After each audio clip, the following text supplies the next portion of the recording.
All right, so the next one I want to show you is Lightburn. So you guys are all familiar with Lightburn. In this case, it's predefined to the right layout size. And what I've done is I've recreated that same image. So this is the Wonder Woman logo inside of the little fob design. And I just used the built-in features inside of Lightburn to be able to set the coloring. Now you'll notice that this yellow isn't quite right, and the problem is that the RGB values may not match up fully. But that's okay. We can figure that out. Maybe we'll have to just match the pen values to the colors here. But the thing that I think is going to get confusing is that the power settings inside of Lightburn don't mean anything. So you can set the power settings here, but until you actually do a print, the power settings aren't going to matter at all.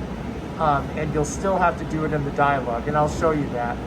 So what you would do here is you would go ahead and create this, and then what you're going to do is you're going to export it, and you're going to export it as an AI file.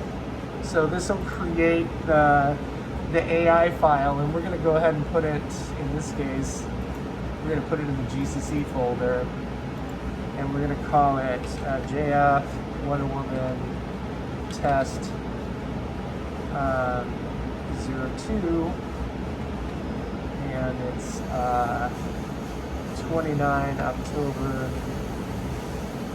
2020.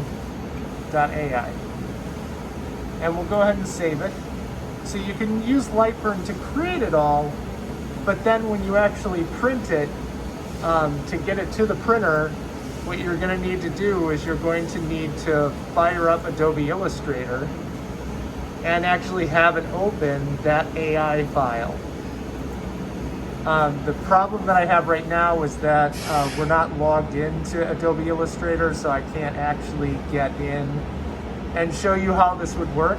But essentially what would happen is your AI file would open, and then you would go into the print dialog, and you would go ahead and set the pen like we just did. So let me simulate this a little bit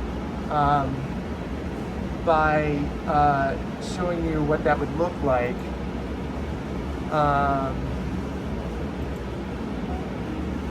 Let's just do pretend like we're using Firefox here. So what would happen is you would come into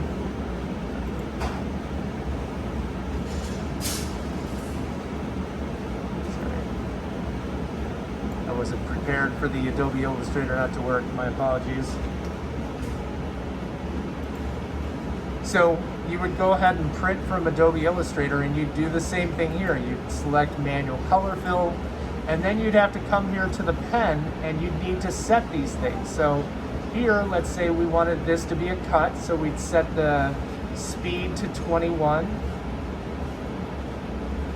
and we'd set the power to 68, and we need to set the PPI to something. Let's go ahead and set it to max, because that, or let's set it to 500 because it's an infill.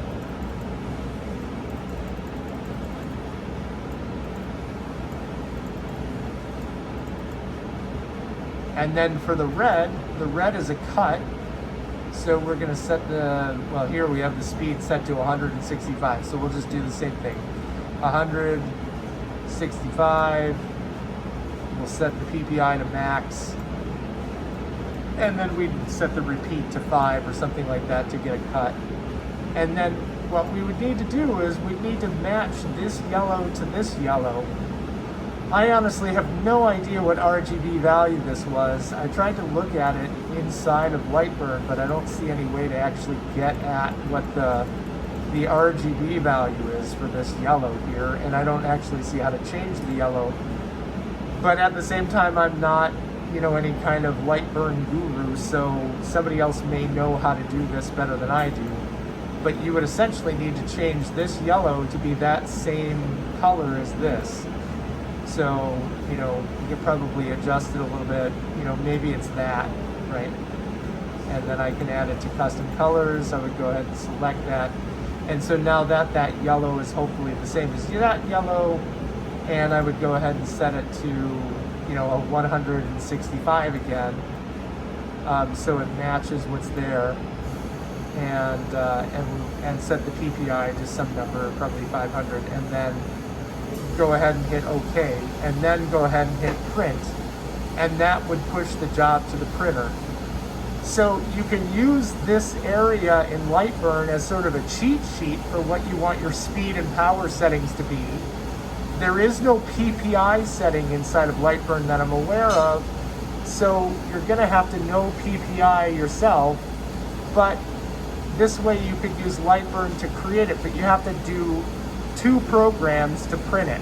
So you'd have to create it in Lightburn, export it as an AI file, open up Adobe Illustrator, and then print it from Adobe Illustrator, but using the preference dialog in Adobe Illustrator to go ahead and send it to the printer.